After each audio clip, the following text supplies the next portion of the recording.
Gordon Graham, the one thing that I really remember when he said up here last year, he said this. He said, confident personnel are an asset. Isn't that true? Don't you want a confident air traffic controller? But then he went on to say, cocky personnel are a problem lying in wait. Oh, I believe that's absolutely true. Because you never know when that cockiness is going to get in the way of something else. I don't want to dive too much into this, especially since I don't have time. But I will tell you this. I do not want to be the team member, and we are a team. I do not want to be that team member who drops the ball on the 1-yard line because I started my touchdown dance too early. Cocky personnel are a problem lying in wait. Gordon Graham wrapped up that 5 most common errors by talking about complacency. Complacency or repetition does not decrease the level of risk. There's inherent risk in flying, period. I don't care how experienced you are. Now, we can manage that risk, but there's always that risk.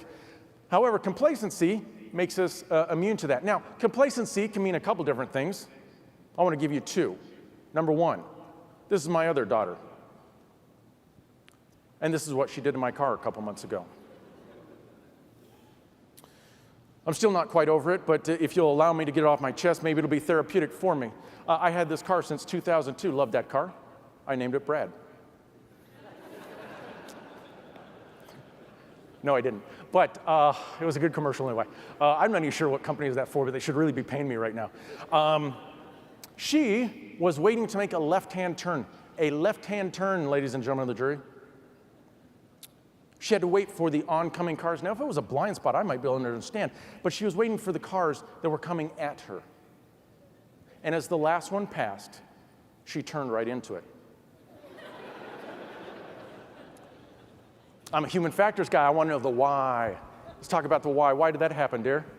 She says, oh, actually, I went right there first. I said, cell phone. Were you on your cell phone? She said, Dad, I was not on my cell phone.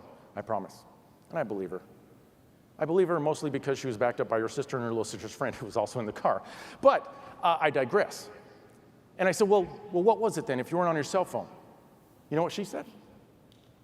Again, I'm not making this up. She said, Dad, the car that I hit was the same color as the pavement. I said, oh, no, you did not.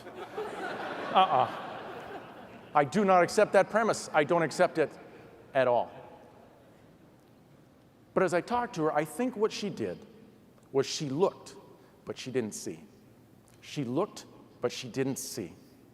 I think her mind had gone elsewhere. She was doing a very routine task, one she had done many times. She let her mind wander, and she simply committed a very simple error. She'd become complacent. Complacent does not mean lazy, okay? But it means being subject to the familiarity of the routine operations that we do. That's one definition. Here's another. Self-satisfaction, especially when accompanied by the unawareness of actual or perceived dangers or deficiencies. Now, for those of you who can't read it in the back, the tagline is there, apathy comes before calamity. Look it up. That's a gazelle standing next to a lion, folks. If I got to explain it, it's not funny. So, complacency, unawareness of the dangers. I think we're rife with that in our agency. I really do. I'll give you another example. Going back to recurrent training feedback, we're talking about the wrong surface operations. And some of the feedback I got was this, quote, why are we wasting our time with wrong surface operations when it occurs less than 1% of our total operations? How many wrong surface landings are we okay with? How many wrong surface landings are we going to accept?